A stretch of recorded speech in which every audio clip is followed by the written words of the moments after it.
എസ്തേറിൻ്റെ ഈ പഠന പുസ്തകത്തിൻ്റെ അല്ലെങ്കിൽ ഈ പുസ്തകത്തിൻ്റെ പഠനത്തിലേക്ക് എല്ലാവരെയും ഞാൻ സ്വാഗതം ചെയ്യുകയാണ്.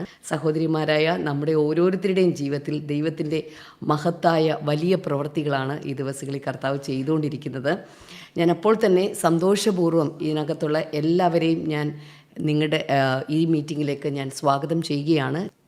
അടുത്ത ഒരു കാര്യം, മെയിൻ തീംസ് ആൻഡ് പേർപ്പസസ് അതിനെക്കുറിച്ചാണ് ഞാൻ ഇന്നലെ പഠിപ്പിച്ചത്. അതിനകത്തെ പ്രധാനപ്പെട്ട ഇതിവൃത്തവും അതുപോലെ തന്നെ അതിൻ്റെ പ്രധാനപ്പെട്ട കാര്യങ്ങളും എന്തൊക്കെയാണെന്നുള്ളതാണ്. ദൈവത്തിൻ്റെ നാമം ഇതിനകത്ത് രേഖപ്പെടുത്തിയിട്ടില്ല എങ്കിൽ കൂടെയും എന്താ പറയുക, ദൈവത്തിൻ്റെ അതിശക്തമായ കൈകൾ നമുക്കവിടെ കാണാനായിട്ട് സാധിക്കുന്നുണ്ട്. ദൈവത്തിൻ്റെ പ്രൊവിഡൻസ് അഥവാ ദൈവത്തിൻ്റെ കരുതലിനെ കുറിച്ച് നമ്മൾ കണ്ടു. പ്രത്യേകിച്ച് പ്രോഫസിയോ അതുപോലെ മിറക്കിൾസോ ഒന്നും തന്നെയില്ല. പക്ഷേ എന്താണ്, ദൈവം ആ കാര്യങ്ങൾ ഫുൾഫിൽ ചെയ്യാൻ വേണ്ടി ഒരു വ്യക്തിയെ ദൈവം എഴുന്നേൽപ്പിക്കുന്നതായി കണ്ടു. ഒരു നോൺ ജൂയിഷ് സെറ്റിങ്ങിലാണെങ്കിൽ പോലും ദൈവ പദ്ധതികൾ അവിശ്വാസികളുടെ ഇടയിലും ദൈവം പ്രവർത്തിക്കും എന്നതിനെക്കുറിച്ച് കണ്ടു. ഒരു സ്ട്രോങ് ഫീമെയിൽ ലീഡുള്ളതിനെക്കുറിച്ച് കേട്ടു. ഇന്ന് ഇതിൻ്റെ രണ്ടാമത്തെ ദിവസത്തിലേക്കാണ് നമ്മൾ വരുന്നത്. ഇന്ന് എസ്തേറിൻ്റെ ജീവിതത്തിൽ നിന്ന് വ്യക്തമായിട്ടുള്ള ചില കാര്യങ്ങളും അപ്പോൾ തന്നെ ഒന്നാം അധ്യായത്തിൽ നിന്നുള്ള ചില കാര്യങ്ങളും പഠിക്കാനാണ് നമ്മൾ താല്പര്യപ്പെടുന്നത്. സോ എസ്തേറിൻ്റെ ഹിസ്റ്ററി നോക്കുമ്പോൾ, എസ്തേർ എന്ന് പറയുന്ന വാക്ക് കേൾക്കുമ്പോൾ സത്യം പറഞ്ഞാൽ എസ്തേറിന് രണ്ട് പേരുണ്ട്.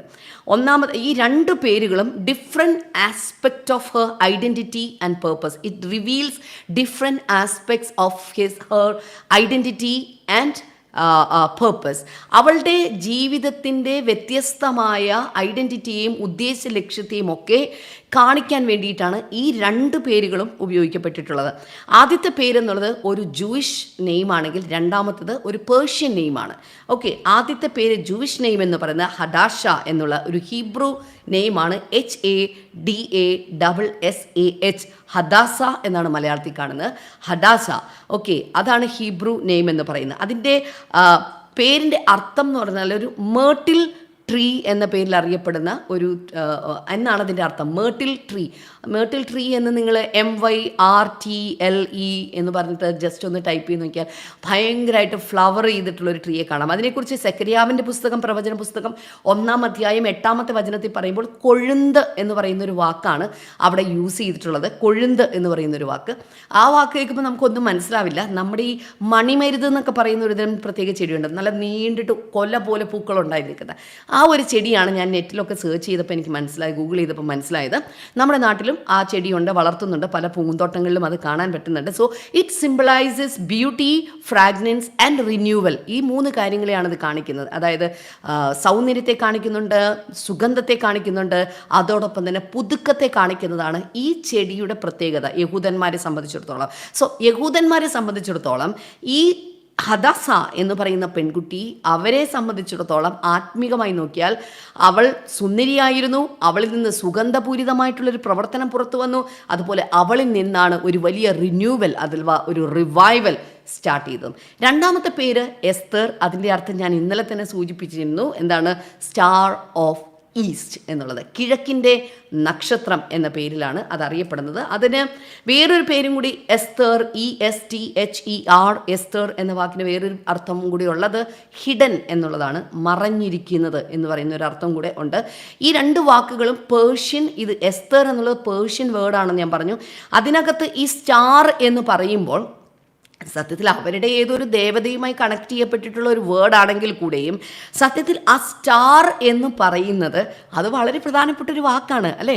അയാൾ വലിയൊരു സ്റ്റാറാണ് എന്ന് പറയുമ്പോൾ സിനിമാ ഫീൽഡിൽ ഒരു വലിയ സ്റ്റാറാണ്, സ്പിരിച്വൽ ഫീൽഡിൽ വലിയൊരു സ്റ്റാറാണ്, അല്ലെങ്കിൽ IT മേഖലയിൽ വലിയൊരു സ്റ്റാറാണ് എന്ന് പറയുമ്പോൾ നമുക്കറിയാം ഒരു പ്രത്യേക ഐക്കണാണ്, അല്ലെങ്കിൽ ഒരു പ്രത്യേക കഴിവുകൾ തെളിയിച്ചിട്ടുള്ളൊരു വ്യക്തിയാണ് അദ്ദേഹം എന്നാണ് അതുകൊണ്ട് ഉദ്ദേശിക്കുന്നത്. അതുപോലെ തന്നെ എസ്തേർ പേർഷ്യൻ സാമ്രാജ്യത്തിൽ തന്നെ വളരെ ഐക്കണായിട്ട് നിന്ന, ഒരു സ്റ്റാറായിട്ട് നിന്നിരുന്ന, ഒരു ഷൈനിങ് ഇൻഫ്ലുവൻസറായിട്ട് നിന്നിരുന്ന ഒരു വ്യക്തിയാണ് എസ്തേർ എന്ന് പറയുന്നത്. സോ എസ്തേറിൻ്റെ രണ്ട് പേരുകളുടെയും അർത്ഥം നിങ്ങൾക്ക് പിടികിട്ടി എന്നാണ് ഞാൻ വിശ്വസിക്കുന്നത്. സോ ഹദാഷ ആൻഡ് എസ്തേർ എന്നുള്ളത്. ഇനി നമ്മൾ ചിന്തിക്കുമ്പോൾ ഈ ക്വീൻ എസ്തേർ അവളൊരു രാജ്ഞിയായിട്ടുള്ളൊരു സ്ത്രീയാണ്.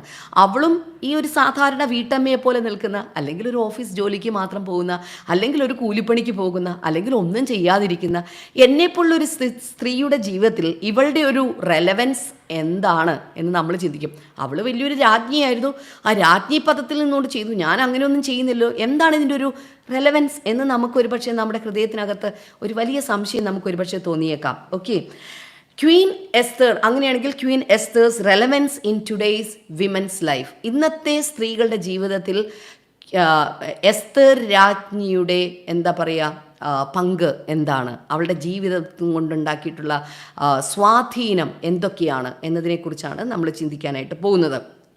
എസ്തർ രാജ്ഞി എന്ന് പറയുമ്പോൾ അവൾ എന്താ പറയുക ധൈര്യത്തിൻ്റെയും വിശ്വാസത്തിൻ്റെയും അതുപോലെ ലക്ഷ്യബോധത്തിൻ്റെയും ഒരു ഉത്തമ ഉദാഹരണമാണ്. ഒരിക്കൽ കൂടെ ഞാൻ പറയുകയാണ്, ധൈര്യം, വിശ്വാസം, ലക്ഷ്യബോധം എന്നതിൻ്റെ ഉത്തമ ഉദാഹരണം ഒരു സ്ത്രീക്ക് കൊടുക്കാൻ സാധിക്കുന്ന ബൈബിളിൽ നിന്നുള്ള ഏറ്റവും നല്ല ഉത്തമ ഉദാഹരണമാണ് എസ്തർ എന്നുള്ളത്. Queen Esther's story is a powerful example of courage, faith and purpose.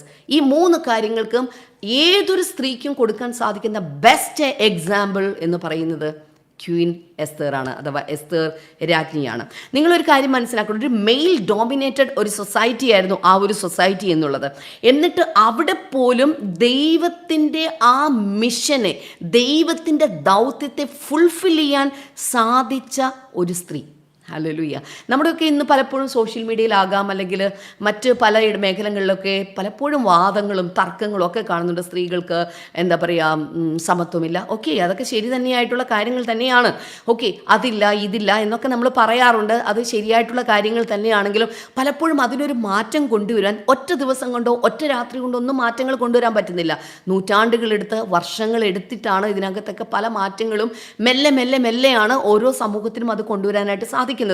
പക്ഷെ ഇവിടെ നോക്കുക, ആ മെയിൽ എന്താ പറയുക ഡോമിനേറ്റഡ് ആയിട്ടുള്ള ആ സൊസൈറ്റിയുടെ നടുവിൽ ദൈവത്താൽ വിളിക്കപ്പെട്ട സ്ത്രീ ആയതുകൊണ്ട് അവൾക്ക് ആ ദൈവത്തിൻ്റെ മിഷൻ ഫുൾഫിൽ ചെയ്യാൻ സാധിച്ചു. ഇവിടെയാണ് നമ്മുടെ ഒരു വലിയ പ്രധാനപ്പെട്ട കാര്യം നടക്കുന്നത്. നമുക്ക് ചുറ്റുമുള്ള കാര്യങ്ങൾ എത്ര നെഗറ്റീവ് ആണെങ്കിലും ശരി, നിങ്ങൾ ദൈവത്താൽ അഭിഷക്തനായ ഒരു വ്യക്തിയാണോ, ദൈവം നിങ്ങളിലൂടെ അവൻ്റെ ഉദ്ദേശ ലക്ഷ്യങ്ങൾ പൂർത്തിയാക്കിയിരിക്കും. എത്ര പേർ ചേർന്ന് ഒരു ആമേൻ ഉറക്കെ വിളിച്ച് പറയും? ഹല്ലേലൂയ. So today women have unique opportunities to impact their families, their communities and the world.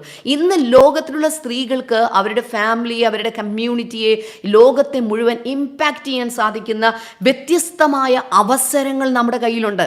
അന്ന് അവസരം വളരെ കുറവായിരുന്നു. ഓക്കെ, അതുകൊണ്ട് നമ്മളോട് തന്നെ പറയണം, ഈ അവസരം നമ്മൾ മുതലെടുക്കണം, ഈ അവസരം നമ്മൾ ഉപയോഗിക്കണം. ഹല്ലേലൂയ. ഇതാണ് നമ്മൾ ആദ്യമേ തന്നെ മനസ്സിലാക്കേണ്ട ഒരു കാര്യം. എന്തൊക്കെയാണ് ഈ ഒരു എസ്തറിൻ്റെ ജീവിതത്തിൽ നിന്ന് ഇന്ന് സഹോദരിമാരായ നമുക്കെല്ലാവർക്കും പകർത്തിയെടുക്കാൻ സാധിക്കുന്ന ക്വാളിറ്റീസ് എന്തൊക്കെയാണ്? അതിനുശേഷം ഞാൻ ചാപ്റ്റർ വൈസ് ചാപ്റ്റർ ഓരോ ദിവസവും പഠിപ്പിക്കുന്നതായിരിക്കും. ഓക്കെ, എന്തൊക്കെയാണ്? ഒന്നാമത്തെ ക്വാളിറ്റി എന്ന് പറയുന്നത് എസ്റ്റേഴ്സ് ഫെയ്ത്ത് ആൻഡ് ഒബീഡിയൻസ്. എസ്തറിൻ്റെ വിശ്വാസവും അനുസരണവും. എസ്തറിൻ്റെ വിശ്വാസം എന്ന് പറയുന്നത്, അവിടെ നോക്ക്, ദൈവത്തെ അവിടെ കാണുന്നില്ല. God was completely hidden or silent. ദൈവം പൂർണ്ണമായിട്ടും അവിടെ ഹിഡൻ ആയിരുന്നു, സൈലൻ്റ് ആയിരുന്നു. ദൈവത്തെ കാണാനില്ല. എന്നിട്ടും അവൾ ദൈവത്തെ ട്രസ്റ്റ് ചെയ്തു. ചില സമയത്ത് നമ്മുടെയൊക്കെ ജീവിതത്തിൽ അതുപോലെ ദൈവത്തെ നമുക്ക് കാണാൻ പറ്റാത്ത പോലെ തോന്നും. ഞാൻ ചോദിച്ചിട്ടുണ്ട്, ദൈവമേ നീ എവിടെയാ പോയിരിക്കുന്നത് എന്ന് ഞാൻ ചോദിച്ച സന്ദർഭങ്ങൾ ഉണ്ടായിട്ടുണ്ട്. പക്ഷെ ആ സമയത്തും ദൈവത്തിൽ ട്രസ്റ്റ് ചെയ്യുന്ന ഒരു സ്വഭാവം, ഇത് നമുക്ക് പിടിച്ചെടുക്കാൻ പറ്റുന്ന, അല്ലെങ്കിൽ നമ്മുടെ ജീവിതത്തിൽ എന്താ പറയുക, ആ ആശ്രയത്വം, ആ വിശ്വാസം, അത് നമ്മുടെ ജീവിതത്തിൽ നമുക്ക് പിടിച്ചെടുക്കേണ്ട, എസ്തറിനെ പോലെ ആയിത്തീരേണ്ട ഒരു ക്വാളിറ്റിയാണത്. രണ്ടാമത്തെ ഒരു പ്രധാനപ്പെട്ട കാര്യമാണ് അവളുടെ ഒബീഡിയൻസ്. ഞാൻ പറഞ്ഞല്ലോ, ഫെയ്ത്ത് ആൻഡ് ഒബീഡിയൻസ്. അതിനകത്ത് രണ്ടാമത്തെ പാർട്ടാണ് ഒബീഡിയൻസ് എന്ന് പറയുന്നത്. അവൾ മൊർദെഖായിയുടെ എല്ലാ നിർദ്ദേശങ്ങളും അവൾ അതുപോലെ അനുസരിച്ചു. ഇന്ന് മൊർദെഖായിയുടെ സ്ഥാനത്ത് പരിശുദ്ധാത്മാവിനെ നമുക്ക് കൊണ്ടുവരാം. എന്തിനേ നമുക്ക് കൊണ്ടുവന്ന് വയ്ക്കാം? അലങ്കാരികമായിട്ട് പരിശുദ്ധാത്മാവിനെ നമുക്ക് കൊണ്ടുവരാം. എനിവേ, ആ ഗൈഡൻസ് അനുസരിച്ചിട്ട് she stepped into her God given role. ആ മൊർദെഖായി പറഞ്ഞ നിർദ്ദേശം അനുസരിച്ച് അവൾ എന്ത് ചെയ്തു? ആ റോളിലേക്ക് അവൾ അങ്ങ് പ്രവേശിച്ചു. ഹല്ലേലൂയ. ഇന്ന് ഞാൻ നിങ്ങളോട് പറയുന്നത് ഇത് തന്നെയാണ്. എന്താണ്? ദൈവവചനം നിങ്ങളോട് പറയുന്നതിൽ അനുസരിച്ച് ആ റോളിലേക്ക് ഇപ്പോൾ തന്നെ പ്രവേശിക്കുക. ഹല്ലേലൂയ. സോ ദൈവത്തിൽ ഏതൊരു സമയത്തും ട്രസ്റ്റ് ചെയ്യുക. ആ ഫെയ്ത്ത് നമ്മുടെ അകത്തുണ്ടാവുക. ഏതൊരു സമയത്തും ദൈവവചനത്തെ അനുസരിക്കുക.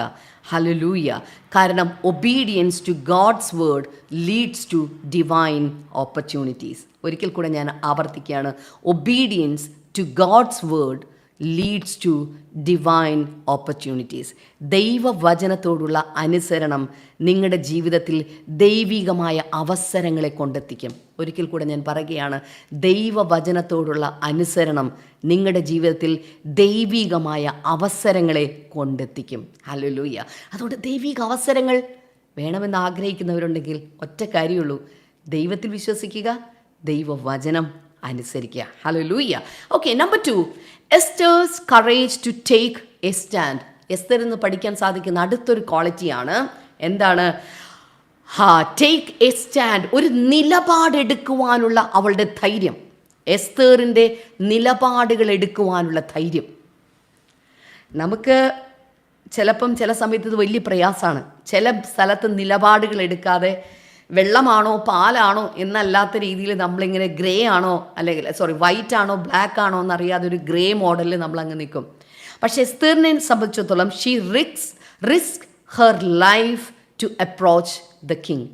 രാജാവിനെ സമീപിക്കുന്നതിൽ അവളുടെ അവളുടെ ജീവിതം, ആ റിസ്ക് എടുക്കാൻ വേണ്ടി അവളുടെ ജീവിതം അവൾ വിട്ടുകൊടുത്തു. അവിടെയാണ് if I perish but I will go and see the king എന്നവൾ പറയുന്നത്. ആ പെരിഷ് എന്ന് പറയുന്ന ആ വാക്കിൻ്റെ സ്ഥലത്ത് ഞാൻ നശിക്കുന്നെങ്കിൽ നശിക്കട്ടെ. അതൊക്കെ കേൾക്കുമ്പോൾ നമുക്കൊന്ന് എന്തെങ്കിലും ഒരു ചെറിയ എൻ്റെ ഉടുപ്പൊന്നും ഇല്ലാതെ പോകുന്നതോ എൻ്റെ ജീവിതത്തിൽ കുറച്ച് ദിവസം ഭക്ഷണം ഇല്ലാതെ പോകുന്നത്. നോ, ഞാൻ നശിക്കുന്നെങ്കിൽ ഇഫ് ഐ ഡൈ അതാണ് കറക്റ്റ്. ഞാൻ ചാകുന്നെങ്കിൽ ഞാൻ ചാകട്ടെ, ഞാൻ കൊല്ലപ്പെടുന്നെങ്കിൽ ഞാൻ കൊല്ലപ്പെടട്ടെ, ഞാൻ മരിക്കുന്നെങ്കിൽ ഞാൻ മരിക്കട്ടെ. കണ്ടോ, തൻ്റെ ജീവിതം വിട്ടുകൊടുക്കുക, റിസ്ക് കൊടുക്കുക. ഇത് എസ്തർ 4:16 കാണുന്നൊരു വചനമാണ്. നമ്മൾ ആ ചാപ്റ്ററൊക്കെ എത്തുമ്പോൾ കൂടുതൽ ഡീറ്റെയിൽസ് ആയിട്ട് പഠിക്കും. But he stood four justice and protection for her people. തൻ്റെ സ്വന്തം ജനത്തിൻ്റെ സംരക്ഷണത്തിന് വേണ്ടിയിട്ട്, അവരുടെ നീതിക്ക് വേണ്ടിയിട്ട് അവൾ ഇടിവിൽ നിന്നു. ഞാൻ തട്ടിപ്പോണെങ്കിൽ തട്ടിപ്പോക്കോട്ടെ, എൻ്റെ ജീവിതം 40 വയസ്സിലോ 50 വയസ്സിലോ 60 വയസ്സിലോ തീർന്നു പോയാലും കുഴപ്പമില്ല, എൻ്റെ ജീവിതം കൊണ്ട് ഒരു ആയുസ്സിൽ നേടിയെടുക്കാൻ പറ്റാത്ത നൂറ്റാണ്ടുകൾ നീണ്ടു നിൽക്കുന്ന ഒരു വിടുതലുണ്ടാകട്ടെ. വാവ്, എത്ര ശക്തമായൊരു കാര്യമാണല്ലേ. പലപ്പോഴും നമ്മൾ ദീർഘായുസിൻ്റെ കാര്യങ്ങൾ പറയുമ്പോൾ യാതൊരു ഇൻഫ്ലുവൻസും കൊടുക്കാതെ ഒരു ദീർഘായുസ് ഉണ്ടാകുന്നതിൽ ഒരർത്ഥമില്ലെന്ന് എനിക്ക് തോന്നാറുണ്ട്. നൂറ്റാണ്ടുകൾ നീണ്ടു നിൽക്കുന്ന ഇൻഫ്ലുവൻസ് കൊടുത്തുകൊണ്ട് അല്ലെങ്കിൽ സ്വാധീനം ചെലുത്തിക്കൊണ്ട് ആയുസ് ഇത്തിരി കുറവാണെങ്കിലും 3.5 വയസ്സിൽ യേശു കർത്താവ് ഈ ലോകത്തുനിന്ന് മാറ്റപ്പെട്ടു മരണത്തിലൂടെ. പക്ഷെ ഇന്ന് സ്വർഗത്തിലാണ്. പക്ഷെ ആയുസ് ഇച്ചിരി കുറവാണ്. പക്ഷേ നൂറ്റാണ്ടുകൾ നീണ്ടു നിൽക്കുന്ന, തലമുറകളിലേക്ക് നീണ്ടു നിൽക്കുന്ന സ്വാധീനത്തെ ചെലുത്താൻ സാധിച്ചു. അതിനെയാണ് ഞാൻ എപ്പോഴും പ്രശംസിക്കുന്നത്. എത്ര പേർ ചേർന്നൊരു ഹല്ലേലൂയ പറയും? ഹല്ലേലൂയ. So she stood four justice and the protection of her people. തൻ്റെ ജനത്തിൻ്റെ സംരക്ഷണത്തിന് വേണ്ടിയിട്ടും നീതിക്ക് വേണ്ടിയിട്ടും അവൾ നിന്നു എന്ന് പറയുന്ന ഒരു കാര്യം. ഹല്ലേലൂയ. ഈ സ്ത്രീയുടെ വിശ്വാസം, ആ കറേജ്, ഒരു സ്റ്റാൻഡ് എടുക്കാൻ, നിലപാടെടുക്കാൻ ഉള്ള കാര്യം. ചില സമയത്ത് നമ്മൾ ഈ സ്റ്റാൻഡ് അപ്പ് ഫോർ റൈച്ചസ്നെസ് എന്ന് പറയുന്നത്, നീതിക്ക് വേണ്ടി നിൽക്കുക എന്ന് പറയുന്നത് ഇച്ചിരി പ്രയാസമാണ്. തെറ്റിൻ്റെ കൂടെ നിൽക്കാൻ, ഒന്നും മിണ്ടാതെ നിൽക്കാൻ, ഗ്രേ ആയിട്ട് നിൽക്കാൻ ഭയങ്കര എളുപ്പമാണ്. പക്ഷെ ഒരാൾ തെറ്റ് പറയുമ്പോൾ, ഒരാൾ തെറ്റ് സംസാരിക്കുമ്പോൾ, ഒരാൾ വിമർശിക്കുമ്പോൾ, ഒരാൾ ദൈവികമല്ലാത്ത വിധത്തിൽ കാര്യങ്ങൾ ചെയ്തുകൊണ്ടിരിക്കുമ്പോൾ ദാറ്റ് ഈസ് നോ എന്ന് പറയാൻ ചങ്കൂറ്റം വേണം. ആ ചങ്കൂറ്റമാണ് എസ്തേറിനുണ്ടായത്. എന്നാൽ ഈ കറേജ് എന്ന് പറയുന്നത്, ഈ ധൈര്യം എന്ന് പറയുന്നത്, അത് ഭയമില്ലാതിരിക്കുമ്പോഴല്ല ധൈര്യം ഉണ്ടാവുന്നത്. ഭയമുള്ളപ്പോൾ പുറപ്പെടേണ്ട ഒരു ക്യാരക്ടറാണ്, ഒരു സ്വഭാവമാണ് ധൈര്യം എന്ന് പറയുന്നത്. So courage is not the absence of fear. ഭയമില്ലാതിരിക്കുമ്പോൾ അല്ലെങ്കിൽ ഭയത്തിൻ്റെ അഭാവത്തിലുണ്ടാകുന്ന ഒരു കാര്യമല്ല ഈ ധൈര്യം എന്ന് പറയുന്നത്. പകരം ഭയത്തിന് മുകളിൽ എനിക്ക് ഭയമില്ല എന്ന് പറഞ്ഞുകൊണ്ട് അഭിനയിച്ച് നിൽക്കുന്നതാണ്. അല്ലെങ്കിൽ ആ ഭയത്തിനോട് നീ പോട പുല്ലേ എന്ന് പറഞ്ഞുകൊണ്ട് അതിനകത്ത് ശ്രദ്ധ കൊടുക്കാതെ അതില്ല ഇല്ല എന്ന് വായ കൊണ്ട് പറഞ്ഞും മനസ്സുകൊണ്ട് പറഞ്ഞും അതിനെ ഓവർകം ചെയ്യാൻ മനഃപൂർവ്വമായി ബലമെടുത്ത് പുറത്തു വരുന്നതാണ് ധൈര്യം എന്ന് പറയുന്നത്. Okay, so courage is not the absence of fear but acting despite fear, trusting God.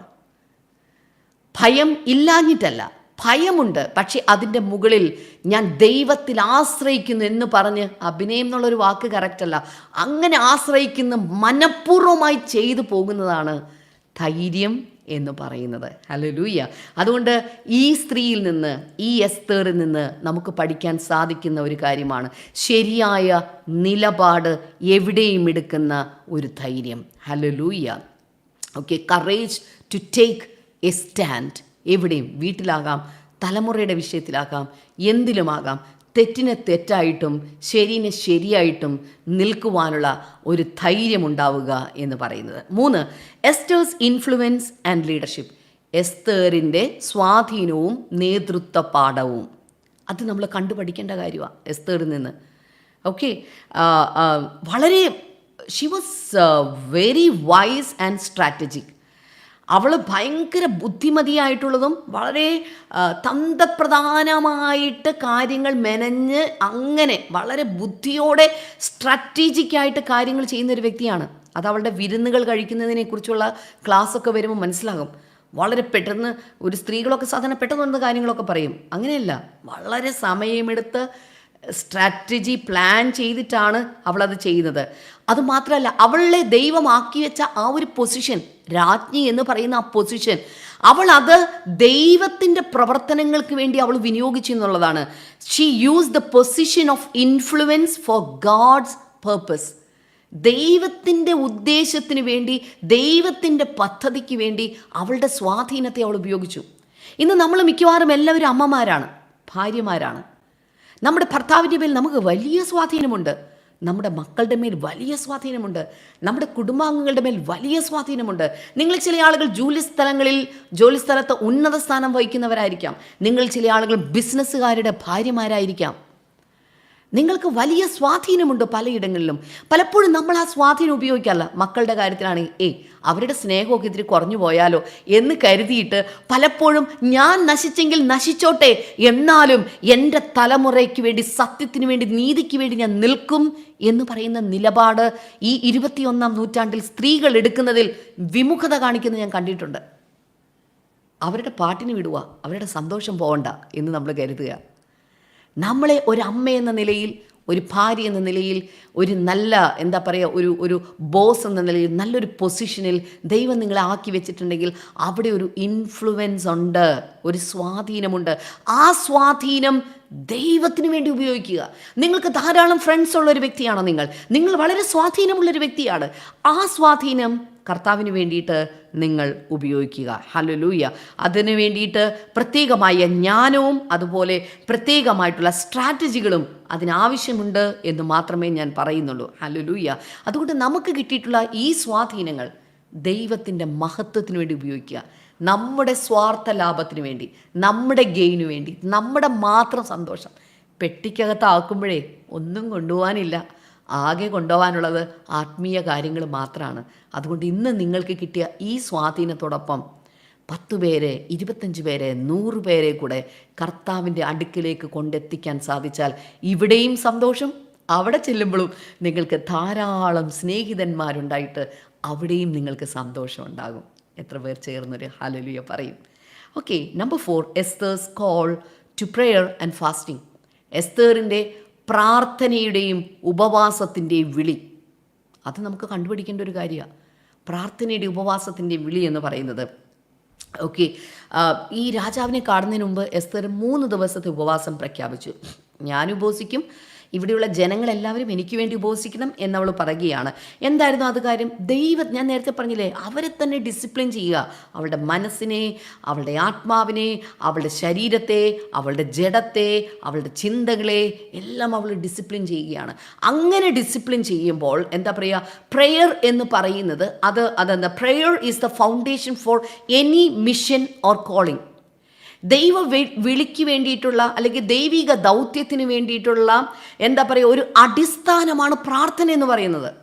ഒന്നുകൂടെ ഞാൻ ആവർത്തിക്കുകയാണ്, ദൈവ വിളിക്കുള്ള ദൈവിക ദൗത്യത്തിനുള്ള അടിസ്ഥാന കാരണമാണ് അല്ലെങ്കിൽ അടിസ്ഥാന വസ്തുതയാണ് പ്രാർത്ഥന എന്ന് പറയുന്നത്.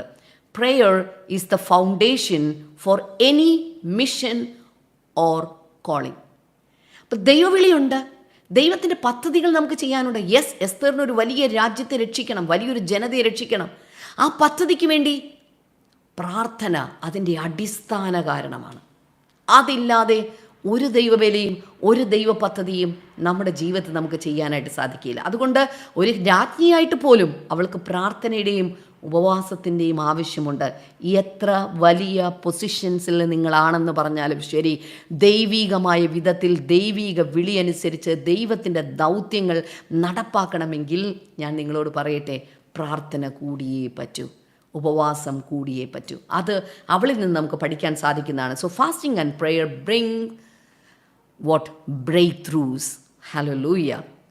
നമ്മുടെ ഏതെങ്കിലുമൊക്കെ ചാലഞ്ചസ് അല്ലെങ്കിൽ ബുദ്ധിമുട്ടുകൾ നമ്മൾ ഫേസ് ചെയ്യുന്ന സമയത്ത് ഒരു ബ്രേക്ക് ത്രൂ വേണമെങ്കിൽ നമുക്ക് വേണ്ട ഏറ്റവും പ്രധാനപ്പെട്ട ഒരു കാര്യമാണ്. അതുകൊണ്ട് നമ്മുടെ ജീവിതത്തിൽ ഒരു ഡിസിഷൻ മേക്കിംഗ് വേണ്ടി വരുമ്പോൾ അത് നമ്മുടെ കുടുംബത്തിലാകാം, നമ്മുടെ തലമുറയുടെ വിഷയത്തിലാകാം, നമ്മുടെ ജോലിയുമായിട്ടുള്ള ബന്ധത്തിലാകാം. നമുക്കൊരു ഉത്തരവും കിട്ടുന്നില്ല, ഒരു ആൻസറും കിട്ടുന്നില്ല. എനിക്ക് എത്രയോ വട്ടം അങ്ങനെ ഉണ്ടായിട്ടുണ്ട്. അങ്ങനെ ചില സന്ദർഭങ്ങളുണ്ടാകും, ദൈവം ഇതാണോ റൈറ്റ്, ഇത് റൈറ്റ് അല്ലെന്നറിയാം, എന്നാൽ ശരിയായിട്ടുള്ള കാര്യമായിട്ട് കിട്ടുന്നുമില്ല. ഒത്തിരി സഹോദരിമാർക്ക് വരുന്ന കാര്യമാണ്. വീടുകളിൽ ചില കാര്യങ്ങളൊക്കെ നടക്കുമ്പോൾ ഇത് ശരിയല്ലെന്നറിയാം, എന്നാൽ ശരിയായിട്ടുള്ള കാര്യത്തിൻ്റെ ഉത്തരവോട്ട് എനിക്ക് കിട്ടുന്നുമില്ല. ആ സമയത്ത് ഞാൻ എന്ത് ചെയ്യും? അതൊരു വലിയ സങ്കടമുള്ള ഒരു കാര്യമാണ് നമുക്ക്, അല്ലേ? അപ്പോൾ അങ്ങനെ നിൽക്കുന്ന സന്ദർഭത്തിൽ എന്താണ്, ഉപവാസവും പ്രാർത്ഥനയും നിങ്ങൾക്ക് വ്യക്തമായ ദിശാബോധം നൽകി തരും. അടുത്ത് എസ്റ്റേഴ്സ് ലെഗസി ഓഫ് ഡെലിവറൻസ്. എസ്തേറിൻ്റെ വിടുതലിൻ്റെ പൈതൃകം. വിടുതലിൻ്റെ പൈതൃകം എന്ന് വെച്ചാൽ പൈതൃകം, ഒരു ലെഗസി. അതാ മറ്റൊന്നുമില്ല, ഇന്നലെ ഞാൻ പറഞ്ഞ പുരീം എന്ന് പറയുന്ന ആ ഒരു സെലിബ്രേഷനാണ്. ആ ഒരു പൈതൃകം, അതായത് ഒരു പൈതൃകം അവൾ ഉണ്ടാക്കി കൊടുത്തേക്കുക എല്ലാ വർഷവും ആഘോഷിക്കാൻ. എന്ന് വെച്ചാൽ അവളിലൂടെ സംഭവിച്ച ആ വിടുതൽ എല്ലാ ജനങ്ങളും അനേക വർഷങ്ങൾ കഴിഞ്ഞിട്ടും അത് ഓർത്തുകൊണ്ടേയിരിക്കുകയാണ്. ഞാനിത് കണ്ടുകൊണ്ടിരിക്കുന്ന സഹോദരിമാരോട് പറയുകയാണ്, നിങ്ങൾ ഒരുപക്ഷെ നിങ്ങളുടെ 4 തലമുറ വരെ ഒരുപക്ഷെ നിങ്ങളുടെ ജീവകാലത്ത് കാണുമായിരിക്കും. പക്ഷെ നിങ്ങളുടെ 5-ാം തലമുറയെ നിങ്ങൾ കാണില്ലായിരിക്കും, 6-ാം തലമുറയെ നിങ്ങൾ കാണില്ലായിരിക്കും. പക്ഷെ ഞാൻ നിങ്ങളോട് പറയട്ടെ, നിങ്ങളുടെ 5-ാം തലമുറയും 6-ാം തലമുറയും 7-ാം തലമുറയും 8-ാം തലമുറയും എല്ലാം തന്നെ നിങ്ങളെപ്പറ്റി സംസാരിക്കുന്ന ഒരു ലെഗസി നിങ്ങൾ മരിക്കുന്നതിന് മുൻപേ ഇവിടെ ഇട്ടിട്ട് പോകാൻ നമുക്ക് പറ്റുമോ? ഞാനിടയ്ക്ക് ചിന്തിക്കുന്നൊരു കാര്യമാണ്. വലിയ ശക്തരായ ദൈവദാസന്മാരെക്കുറിച്ച്, ചിലപ്പോൾ സാധാരണ അമ്മച്ചിമാരെക്കുറിച്ച് ഞാൻ കണ്ടിട്ടുണ്ട്. പല രാജ്യങ്ങളിലൊക്കെ ചെല്ലുമ്പോൾ ചില ആളുകൾ പറയും, ഞങ്ങളുടെ വല്യപ്പച്ചൻ്റെ അമ്മച്ചി ഇങ്ങനെയായിരുന്നു അന്നത്തെ കാലത്ത് കുമ്പനാട് ഇങ്ങനെ തുടങ്ങിയ സമയത്ത് ഞങ്ങളുടെ അമ്മച്ചി ആദ്യം ഇറങ്ങിപ്പോയത്. ഇത് 5-ാമത്തെ തലമുറയൊക്കെയാണ്, പക്ഷെ ഇപ്പോഴും അമ്മച്ചിയുടെ കഥ പറഞ്ഞുകൊണ്ടിരിക്കുക. ഹല്ലേലൂയ. ഞാൻ ഇതിനകത്തിരിക്കുന്ന സിസ്റ്റേഴ്സിനെ ചാലഞ്ച് ചെയ്യുകയാണ്. 5-ാമത്തെയും 6-ാമത്തെയും നമ്മൾ കാണില്ലായിരിക്കും ആ തലമുറയെ, പക്ഷേ ആ തലമുറ അപ്പോഴും നമ്മളെ ഓർക്കും. കാരണം നീതിമാന്റെ ഓർമ്മ എന്നേക്കും നിലനിൽക്കുന്നു. അങ്ങനെയാണ് സങ്കീർത്തനം പറയുന്നത്. എനിക്ക് ഭയങ്കര ആവേശമാകുന്നു. Hallelujah, praise God. നിങ്ങൾ തന്നെ നിങ്ങളുടെ നെഞ്ചെ കൈവച്ചിട്ട് പറ, ഞാനൊരു സാധാരണ സ്ത്രീയല്ല, ദൈവത്താൽ നിയമതിയായിട്ടുള്ള തലമുറകളുടെ അനുഗ്രഹത്തിന് വേണ്ടി ദൈവത്താൽ നിയമിക്കപ്പെട്ടിട്ടുള്ള വിളിക്കപ്പെട്ടിട്ടുള്ള ഒരു സ്ത്രീയാണ് ഞാൻ. Hallelujah, praise God, hallelujah. ബൈബിളിൽ ലെഗസി ബിൽഡ് ചെയ്തതിനെ കുറിച്ച് പറയാം. തിമോത്തിയോസിൻ്റെ അമ്മയും അമ്മൂമ്മയെ കുറിച്ച് പറയുന്നു, അല്ലേ? ജൂനിയ ആൻഡ് ലോവിസ്. അതുപോലെ തന്നെ ബൈബിളിൽ ലേയ ആൻഡ് റേച്ചൽ, ഇവർ രണ്ടുപേരെ കുറിച്ച് പറയുന്നത് ഇസ്രായേൽ ഗൃഹം പണിതതാണ് എന്ന് പറയുന്നത്. രൂത്ത് 4:11 അത് പറയുന്നുണ്ട്. ഓക്കെ, സോ ഇവിടേക്ക് കൊണ്ട് ഞാനിങ്ങനെ നിർത്തിയ, പക്ഷേ അടുത്തൊരു കാര്യം കൂടി പറയട്ടെ, ഇതുപോലെ ലെഗസി കണ്ടിന്യൂ ചെയ്യാൻ ബൈബിളിലെ ഒത്തിരി ക്യാരക്ടേഴ്സ് ലെഗസി കണ്ടിന്യൂ ചെയ്തതിനെക്കുറിച്ച് അല്ലെങ്കിൽ പൈതൃകം കണ്ടിന്യൂ ചെയ്തതിനെക്കുറിച്ച് പറയുന്നുണ്ട്. നമ്മൾ അമേരിക്കയിൽ തന്നെ പെൻഡക്കോസ്റ്റ് ഹീലിംഗ് ഇവാഞ്ചലിസ്റ്റ് ആയിട്ടുള്ള വുഡ്വർത്ത് എറ്റർ, അതിനെക്കുറിച്ച് നിങ്ങൾ പലരും കേട്ട് കാണും. 1844 മുതൽ 1924 വരെയുള്ള വർഷങ്ങളിൽ ജീവിച്ചിരുന്ന അതിശക്തിയായിട്ടുള്ള ഒരു സ്ത്രീ ഹീലിംഗ് ഇവാഞ്ചലിസ്റ്റ് അല്ലെങ്കിൽ ശക്തയായ രോഗസൗഖ്യ വരപ്രാപ്തിയായിട്ടുള്ള ഒരു സുവിശേഷികയാണ് വുഡ്വർത്ത് എന്ന് പറയുന്ന സ്ത്രീ എന്നുള്ളത്. ആ സ്ത്രീ പ്രസംഗിക്കുമ്പോൾ മിറക്കിൾസ്, അതുപോലെ ഹീലിങ്സ്, അതുപോലെ തന്നെ പരിശുദ്ധാത്മാവിൻ്റെ അഭിഷേകം, ഇതൊക്കെ ആയിരക്കണക്കിന് ആളുകൾക്ക് ഉണ്ടാവുകയും ആയിരക്കണക്കിന് ആളുകളാണ് സൂപ്പർ നാച്ചുറൽ ഹീലിംഗ് ഒക്കെ അവരുടെ ശുശ്രൂഷയിലൂടെ റിപ്പോർട്ട് ചെയ്യപ്പെട്ടിട്ടുള്ളത്. എന്തിനാ പറയുന്നത്, ഒരു is considered as a forerunner of Azusa Street Revival എന്നാണ് പറയുന്നത്. അസൂസ സ്ട്രീറ്റിൽ നടന്ന ഉണർവിൻ്റെ അതിന് മുന്നമേ അത് മനസ്സിലാക്കി അതിലേക്ക് പോയൊരു ഫോർ റണ്ണറായിരുന്നു ശരിക്കും വുഡ്വർത്ത് എന്ന് പറയുന്ന ആ സ്ത്രീ എന്നുള്ളത്. ഇന്നത്തെ മോഡേൺ പെൻഡക്കോസ്റ്റൽ മൂവ്മെൻറ്റ്, അത് അസൂസ സ്ട്രീറ്റിൽ നിന്ന് വന്ന മൂവ്മെൻ്റ് ആണ്. ആ ഒരു മൂവ്മെൻറ്റിൻ്റെയും ആ ഒരു ഹീലിംഗ് മിനിസ്ട്രിയുടെയും ഒരു മദർ എന്ന് വിളിക്കാവുന്ന തരത്തിൽ അതിശക്തമായി ഉപയോഗിക്കപ്പെട്ട ഒരു സ്ത്രീയാണ് വുഡ്വർത്ത് എന്ന് പറയും. ഇന്ന് അവളുടെ ലെഗസി ഇന്ന് കാണുന്ന കേരളത്തിൽ തുടങ്ങി കാണുന്ന സകല പെൻഡക്കോസ്റ്റ് സഭകളിലേക്കും അവളുടെ പൈതൃകം കടന്നു പിടിച്ചിരിക്കുകയാണ്. എത്ര പേർക്ക് സന്തോഷമുണ്ട്. ഒരു സഹോദരിയിൽ നിന്ന് ഇങ്ങനെയുള്ള കാര്യങ്ങളൊക്കെ വന്നു എന്ന് പറയുമ്പോൾ ഭയങ്കര സന്തോഷമുണ്ട് നമുക്ക്.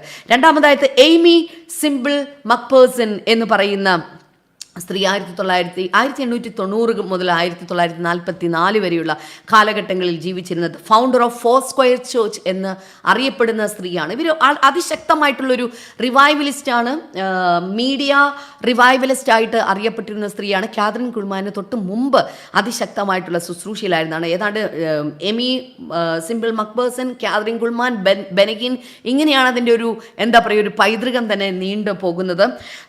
റേഡിയോയിലും അങ്ങനെ മീഡിയ അന്നത്തെ കാലത്ത് റേഡിയോയിലൊക്കെ അതിശക്തമായിട്ട് ശുശ്രൂഷിക്കുകയും അങ്ങനെ ഒരു സഭയുടെ ഒരു founder of Four Square Church എന്ന് പറഞ്ഞ് നിങ്ങൾ ജസ്റ്റ് നെറ്റിലൊന്ന് അടിച്ചു നോക്കിയേച്ചാൽ മതി. അത് ഇന്നും നിലനിൽക്കുന്ന ഒരു ചേർച്ചാണ്. അവരുടെ തിയററ്റിക്കലായിട്ടുള്ള സെർമൺസ്, അതുപോലെ തന്നെ മറ്റ് കാര്യങ്ങളൊക്കെ ഇന്നും നമുക്ക് നെറ്റിലും അതുപോലെ തന്നെ ഗൂഗിളൊക്കെ അടിച്ചു കഴിഞ്ഞാൽ നിങ്ങൾക്കത് മനസ്സിലാക്കാനായിട്ട് സാധിക്കുന്നതാണ്. കണ്ടോ, ഒരു മീഡിയ ബേസ്ഡ് ആയിട്ടുള്ള ഒരു ഇവാഞ്ചലിസത്തെ കൊണ്ടുവരാൻ ഇന്ന് എത്രയോ സ്ത്രീകളാണ്, ഞാൻ ഉൾപ്പെടെ ഈ മീഡിയയുടെ മുന്നിൽ നിൽക്കുമ്പോൾ ഞാൻ ഉൾപ്പെടെയുള്ള സ്ത്രീകൾ എമി മക്പേഴ്സൺ എന്ന് പറയുന്ന ആ സ്ത്രീയോട് കടപ്പെട്ടിരിക്കുകയാണ്. ഹല്ലേലൂയ. ഞാൻ പറഞ്ഞു വരുന്നത് പൈതൃകം എത്ര തലമുറ കഴിഞ്ഞിട്ടും കണ്ടോ, ഇവരെ ഓർക്കുന്നുണ്ടോ? 1800 കാലഘട്ടത്തിലൊക്കെ ജീവിച്ചിരുന്ന ഇവരെ ഇന്നും സിസ്റ്റർ ഷെമാ ഡാമിൻ്റെ പ്രസംഗത്തിൽ കൊണ്ടുവന്നെങ്കിൽ ഞാൻ പറഞ്ഞതാണ് പൈതൃകം അത് കണ്ടിന്യൂ തന്നെ ചെയ്തുകൊണ്ടിരിക്കും. എത്ര പേർ ചേർന്ന് ഒരു ഹല്ലേലൂയ പറയും? ഹല്ലേലൂയ. ഇനി ഇതിൻ്റെ 1-ാമത്തെ അധ്യായത്തിലേക്കാണ് നമ്മൾ വരുന്നത്. ബുക്ക് ഓഫ് എസ്തർ ചാപ്റ്റർ 1 നമ്മളിപ്പോൾ വരികയാണ്. നമ്മുടെ 1-ാം അധ്യായത്തിലേക്കാണ് നമ്മളിനി വരാനായിട്ട് പോകുന്നത്. എല്ലാവരും ഇപ്പോൾ കയ്യിൽ ബൈബിൾ ഉണ്ടെങ്കിൽ അതിൻ്റെ 1-ാം അധ്യായത്തിലേക്ക് ഇപ്പോൾ നിങ്ങളുടെ പുസ്തകം നിങ്ങൾ തുറന്നു വെച്ചാലും hallelujah. Okay, book of Esther അതിൻ്റെ 1-ാം അധ്യായം എന്ന് പറയുമ്പോൾ ഞാനും അതിൻ്റെ ബൈബിള് ഞാൻ ജസ്റ്റ് ഒന്ന് തുറക്കുകയാണ്. 1-ാം അധ്യായത്തിലേക്ക് ഞാൻ വരികയാണ്. എസ്തറിൻ്റെ പുസ്തകം, 1-ാം അധ്യായം. അഹശ്വേരോഷിൻ്റെ കാലത്ത് ഹിന്ദു ദേശം മുതൽ കൂശ് വരെ 27 സംസ്ഥാനങ്ങളുമാണ്. അഹശ്വേരോഷ് ഇവൻ തന്നെ. ആ കാലത്ത് അഹശ്വേരോഷ് രാജാവ് ശൂഷൻ രാജധാനിയിൽ തൻ്റെ രാജാസനത്തിന്മേൽ ഇരിക്കുമ്പോൾ, അങ്ങനെയാണ് അവിടെ കാണുന്നത്, ശൂഷൻ രാജധാനിയിൽ രാജാസനത്തിൽ ഇരിക്കുകയാണ്. ഓക്കെ, അപ്പോൾ ഈ book of Esther begins with a lavish feast in the Persian empire under king Ahasuerus എന്ന് പറയുന്ന ഒരു പേർഷ്യൻ രാജാവിൻ്റെ കീഴിൽ നടത്തപ്പെട്ട ഒരു വലിയ വിരുന്നിൻ്റെ വിവരണവുമായിട്ടാണ് എസ്തറിൻ്റെ പുസ്തകം സ്റ്റാർട്ട് ചെയ്യുന്നത് തന്നെ. സെർസസ് 1 എന്നും അദ്ദേഹത്തിന് പേരുണ്ട്. ഓക്കെ, ഇവിടെ നമ്മൾ കാണാൻ സാധിക്കുന്നത്, ഒന്ന്, ഈ അധ്യായത്തിൽ പറഞ്ഞും പറയാതെയും വെച്ചു പോകുന്ന ഒരു യാഥാർത്ഥ്യം. ഒന്ന്, എസ്തറിൻ്റെ എഴുന്നേൽപ്പ്. 2, രാജാവിൻ്റെ തിടുക്കത്തിലുള്ള തീരുമാനങ്ങളും, തെറ്റായ കാര്യമാണ്, തിടുക്കത്തിലുള്ള തീരുമാനങ്ങളും അദ്ദേഹത്തിൻ്റെ അഹങ്കാരവും. 3, ദൈവികമായ കരുതൽ. ഈ 3 കാര്യങ്ങളാണ് നമുക്കിതിൽ പ്രധാനമായിട്ട് കാണാൻ പറ്റുന്നത്. ഒന്ന്, പറഞ്ഞോ പറയാതെയോ വെച്ചിട്ടുള്ള എസ്തറിൻ്റെ എഴുന്നേൽപ്പ്. 2 രാജാവിൻ്റെ തിടുക്കത്തിലുള്ള തീരുമാനവും അഹങ്കാരവും, 3 ഗോഡ്സ് ഡിവൈൻ പ്രൊവിഡൻസ്, ദൈവത്തിൻ്റെ ദൈവികമായ കരുതൽ എന്ന് പറയുന്നത്. ഓക്കെ, അതിൻ്റെ 1-ാം അധ്യായത്തിൻ്റെ 1 മുതൽ 9 വരെയുള്ള വചനങ്ങളിലേക്ക് നോക്കുമ്പോൾ നമുക്ക് പ്രധാനമായിട്ടും അവിടെ കാണാൻ സാധിക്കുന്നത് അഹസ്വേരോസിൻ്റെ ഗ്രാൻഡ് ഫീസ്റ്റിനെ കുറിച്ചാണ്. ഓക്കെ, അഹസ്വേരോസ് രാജാവ് നടത്തിയ മഹത്തായ വിരുന്ന് ഒന്ന് എഴുതി വെക്കുക. 1-ാം അധ്യായം മുതൽ നമ്മൾ കാണുന്ന കാര്യം അതാണ്. Okay, grand feast. ആ ഗ്രാൻഡ് ഫീസ്റ്റിനിടയിൽ അപ്പോൾ തന്നെ അതിൻ്റെ കൂട്ടത്തിൽ എഴുതാൻ സാധിക്കുന്ന ഒരു കാര്യമാണ് the king's pride and display of power, രാജാവിൻ്റെ അഹങ്കാരവും ശക്തിയുടെ പ്രകടനവും. അതും 1 മുതൽ 9 വരെയുള്ള വചനത്തിൽ തന്നെയാണ് അതും കാണുന്നത്. അതിൽ 1 മുതൽ 8 വരെയുള്ള വചനത്തിലാണ് ശരിക്കുള്ള ഫീസ്റ്റ് വരുന്നത്. ഞാൻ ഒരിക്കൽ കൂടെ ആവർത്തിക്കുകയാണ്. രാജാവിൻ്റെ അഹങ്കാരവും ശക്തിയുടെ പ്രകടനവുമാണ് 1 മുതൽ 9 വരെ. ഞാൻ ആദ്യം ഒന്ന് തെറ്റിച്ച് പറഞ്ഞു എന്ന് എനിക്ക് തോന്നുന്നത്. ഒരിക്കൽ കൂടെ പറയുകയാണ്.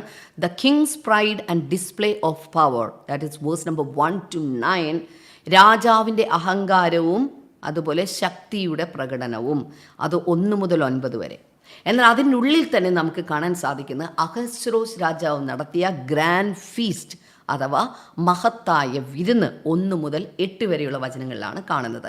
ഇവിടെ 1-ാമത്തെ അധ്യായത്തിലേക്ക് നമ്മൾ വരുമ്പോഴത്തേന് അവിടെ കാണുന്നു അഹസ്വേരോസ് രാജാവിന് ഏതാണ്ട് 127 സംസ്ഥാനങ്ങൾ, provinces from India to Ethiopia, Hindu ദേശം മുതൽ എത്യോപ്യ വരെ നീണ്ടു നിൽക്കുന്ന കൂഷ് ദേശം വരെ നീണ്ടു നിൽക്കുന്ന, കൂഷ് ദേശം എന്ന് പറഞ്ഞാൽ ഏതാണ്? എത്യോപ്യയാണ്. ഓക്കെ, അപ്പം 127 സംസ്ഥാനങ്ങൾ. ഈ സംസ്ഥാനം എന്നൊക്കെ പറയുമ്പോൾ ഓരോ രാജ്യമാണ്. ഇന്ത്യ ഒരു സംസ്ഥാനമായിട്ടാട്ടോ കൂട്ടുന്നത് അതിനകത്ത്. ഓക്കെ, അപ്പോൾ അതൊക്കെ ഓരോ, ഇന്നത്തെ കാലത്ത് അതൊക്കെ ഓരോ രാജ്യമാണ്. അപ്പോൾ എത്ര വലുതായിരുന്നു ആ സാമ്രാജ്യം എന്ന് നമ്മളൊന്ന് ഓർക്കണം. ഓക്കെ, അങ്ങനെ 127 പ്രൊവിൻസസ് അഥവാ സംസ്ഥാനങ്ങളായിട്ട് നീണ്ടു കിടക്കുന്ന ഒരു വലിയ സാമ്രാജ്യം. ആ സാമ്രാജ്യത്തിൻ്റെ തലവനായിട്ട് അഹസ്വേരോസ് രാജാവ് മാറുന്നു. അദ്ദേഹം അതിൻ്റെ തലവനായി മാറിയ 3-ാമത്തെ ആണ്ടിൽ, അദ്ദേഹത്തിൻ്റെ വാഴ്ചയുടെ 3-ാമത്തെ ആണ്ടിൽ അദ്ദേഹം ഒരു വലിയ വിരുന്ന് കഴിക്കുകയാണ്. ആ വിരുന്നിൻ്റെ ഡീറ്റെയിൽസ് ആണ് അതിൻ്റെ 3-4 വചനഭാഗങ്ങളിൽ വ്യക്തമായിട്ട് അത് പറയുന്നുണ്ട്. He hosted A 180 day feast, 180 ദിവസം നീണ്ടു നിൽക്കുന്ന, എന്ന് വെച്ചാൽ 180 ദിവസം 6 മാസമാണ്. 6 × 30 180 അല്ലേ? അപ്പോൾ 6 മാസം നീണ്ടു നിൽക്കുന്ന വിരുന്ന്. എൻ്റെ ദൈവമേ, ഒരു കല്യാണത്തിന് 2 ദിവസത്തെയോ 3 ദിവസത്തെയോ 4 ദിവസത്തെയോ നടത്തുമ്പോൾ തന്നെ നമ്മൾ എന്തൊരു അഹങ്കാരമാണെന്നൊക്കെ നമ്മൾ പറയും അല്ലേ? സാധാരണ അങ്ങനെയൊക്കെയാണ് നമ്മളിപ്പോൾ ഒത്തിരി കേൾക്കാറുള്ളത്. എന്നാൽ ഇവിടെ പറയുന്നത് വലിയ നീണ്ടു നിൽക്കുന്ന 6 മാസം നീണ്ടു നിൽക്കുന്ന ഒരു വലിയ വിരുന്ന്. എന്നിട്ട് അതിനകത്ത് എന്താ ചെയ്തിരിക്കുന്നത്? അദ്ദേഹത്തിൻ്റെ nobles, officials, military leaders of Persia and Media and the princes, ഇങ്ങനെയുള്ള സകല ആളുകളെയും, ആ സംസ്ഥാനത്തിലെ എല്ലാ ദേശാധിപന്മാരെയും, അതായത് ഈ 127 പ്രൊവിൻസസ് ആണുള്ളത്, ഇന്ത്യ ഉൾപ്പെടെയുള്ള ഈ 127 പ്രൊവിൻസസ് എന്ന് പറയുമ്പോൾ 127 രാജ്യങ്ങളിൽ തന്നെ കൂട്ടണം ഏതാണ്ട്.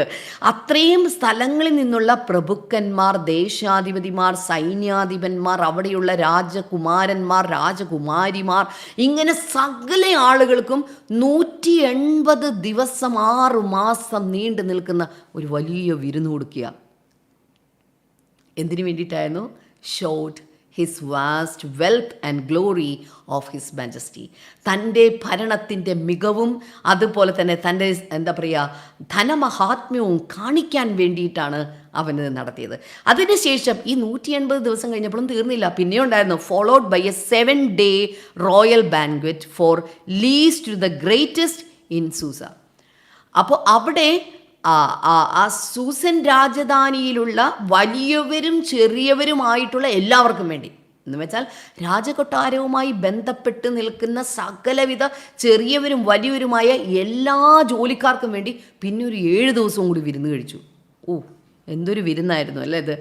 അതിനിടയിൽ നമ്മൾ കാണുന്ന ഒരു കാര്യം എന്നുള്ളത് 8-ാമത്തെ വചനത്തിലേക്ക് ആകുമ്പം ക്യൂൻ വസ്തി അഥവാ വസ്തി രാജ്ഞിയും സ്ത്രീകൾക്ക് വേണ്ടി മാത്രമായിട്ട് അവിടെ ഒരു വിരുന്ന് കഴിച്ചതായിട്ട് കാണുന്നുണ്ട്. അപ്പോൾ ഒരു നല്ല ക്യാരക്ടറുള്ള നോബിൾ ക്യാരക്ടറുള്ള ഒരു സ്ത്രീയാണ് അതെന്ന് നമുക്ക് മനസ്സിലാക്കാനായിട്ട് പറ്റും. അപ്പോൾ അഹസ്വേരോസ് രാജാവിൻ്റെ ഒരു ഗ്രാൻഡ് ഫീസ്റ്റാണ് 1 മുതൽ 8 വരെയുള്ള വചനങ്ങളിൽ കാണുന്നത്. ഇതെന്തിനു വേണ്ടിയാണ് ഇത് നടത്തിയത്? അദ്ദേഹത്തിൻ്റെ നരമഹാത്മ്യവും അദ്ദേഹത്തിൻ്റെ പ്രൗഢിയും ഒക്കെ ഒന്ന് നാട്ടുകാരെയും സകല ആളുകളെയും ഒന്ന് വിളിച്ച് കാണിക്കാൻ വേണ്ടി. അതും വാഴ്ചയുടെ 3 വർഷമായിട്ടുള്ളൂ. മനസ്സിലാകുന്നുണ്ടോ? പലപ്പോഴും ഇതുപോലെയാണ് പല ആളുകളുടെയും ജീവിതത്തിൽ സംഭവിക്കുന്നത്. അതായത് ചില കാര്യങ്ങളുടെയൊക്കെ നന്മകൾ തുടങ്ങുമ്പോൾ തന്നെ അടിച്ചു പൊളി ജീവിതമാണ്. ജോലി കിട്ടിയിട്ട് വേണം ഒരു ലീവ് എടുക്കാൻ എന്ന് പറഞ്ഞ പോലെ, അല്ലെങ്കിൽ ജോലി കിട്ടിയിട്ട് വേണം ഒന്ന് ഊട്ടി പോയി അടിച്ചു പൊളിക്കാൻ എന്ന് പറഞ്ഞ പോലെയാണ് ചില ആളുകളൊക്കെ. ഒരു നന്മകൾ തുടങ്ങുമ്പോൾ തന്നെ ഭാവിക്കുന്നതിന് മീതെ ഭാവിച്ച് എല്ലാം ചെലവാക്കി അങ്ങനെയാണ് ദൈവം എന്നെ മാനിച്ചത് കണ്ടോ എന്ന് പറഞ്ഞ് മറ്റുള്ളവരുടെ മുൻപിൽ ഇങ്ങനെ ഷോ ഓഫ് നടത്താൻ. എന്നാൽ അത് അത്ര നല്ല ഒരു കാര്യമല്ല. വാഴ്ചയുടെ 3-ാം ആണ്ടിൽ അത് ചെയ്തത് വലിയ അബദ്ധങ്ങൾ കൊണ്ടെത്തിച്ചു എന്നാണ് നമ്മളിവിടെ കാണുന്നത്. പക്ഷേ ദൈവത്തിന് ഒരു പദ്ധതിയുള്ളതുകൊണ്ട് ആ അബദ്ധത്തെ പോലും ദൈവം പിന്നീട് ഒരു നന്മയാക്കി, ദൈവജനത്തിന് വേണ്ടി മാത്രം അതൊരു നന്മയാക്കി തീർക്കുകയും ചെയ്തു. ഓക്കെ, സോ ഇവിടെ നമ്മൾ കാണുന്നത് ഡേഞ്ചർ ഓഫ് പ്രൈഡ്, അഹങ്കാരത്തിൻ്റെ ആപത്ത്. അതാണ് നമ്മളിവിടെ കാണുന്നത്, അഹങ്കാരത്തിൻ്റെ ആപത്ത്.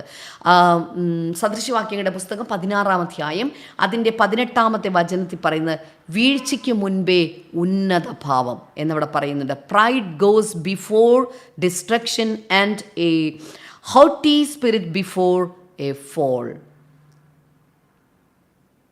വീഴ്ചയ്ക്ക് മുമ്പേ ഉന്നത ഭാവം, ഗർവം. എന്നാൽ ഇതുപോലെ തന്നെ നമുക്കൊരു രാജാവിനെ കുറിച്ച് കാണാം. അത് ശലോമോൻ എന്ന് പറയുന്ന ഒരു രാജാവാണ്. 1 രാജാക്കന്മാരുടെ പുസ്തകം 3-ാം അധ്യായം അതിൻ്റെ 9-12 വചനങ്ങളിലേക്ക് വരുമ്പോൾ ശലോമോൻ ഉറക്കത്തിൽ ദൈവത്തെ കാണുകയാണ്. ദൈവം വന്നിട്ട് ശലോമോനോട് ചോദിക്കും, നിനക്ക് എന്തു വേണം എന്ന് ചോദിക്കുകയാണ്. അപ്പോൾ ശലോമോൻ പറയുന്നത് എന്താ പറയുക, please give me a discerning heart to discern your people. നിൻ്റെ ജനത്തെ ഡിസേൺ ചെയ്യാനുള്ള, എന്താ പറയുക, അവരെ വിവേചിച്ചറിഞ്ഞ് അവരുടെ ആവശ്യങ്ങളും അവരുടെ തെറ്റുകളും അവരുടെ ശരികളും ഒക്കെ തിരിച്ചറിഞ്ഞ് മനസ്സിലാക്കി അവരെ ന്യായപാലനം ചെയ്യുവാനുള്ള ഒരു വിവേകമുള്ളൊരു ഹാർട്ട്, ഒരു ഹൃദയം എനിക്ക് തരണമേ. ദൈവം അപ്പം ശലോമോനോട് പറഞ്ഞു, നീ പൊന്നോ വെള്ളിയോ since you didn't ask for money, wealth or life or anything, നീ ഇതൊന്നും ചോദിക്കാത്തത് കൊണ്ട് അതും ഞാൻ നിനക്ക് തരും, ചോദിക്കാത്തതും തരും. അതുകൂടാതെ I will give you A wise and discerning heart.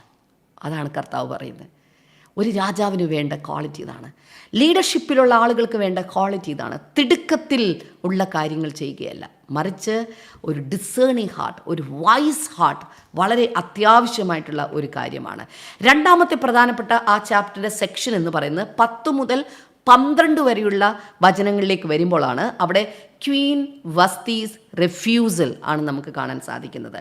അതായത് വസ്തി രാജ്ഞിയുടെ തിരസ്കരണം. കുറച്ചുകൂടെ നല്ല വാക്കതാണ്, വസ്തി രാജ്ഞിയുടെ തിരസ്കരണം. വസ്തി, VASTHI, വസ്തി എന്ന് പറയുന്ന ആ വാക്കിൻ്റെ അർത്ഥം ബ്യൂട്ടിഫുൾ വുമൺ എന്നുള്ളതാണ്, സുന്ദരിയായ സ്ത്രീ. ശരിക്കും പറഞ്ഞാൽ അവൾ ഭയങ്കര സുന്ദരിയായിട്ടുള്ളൊരു സ്ത്രീ തന്നെയായിരുന്നു.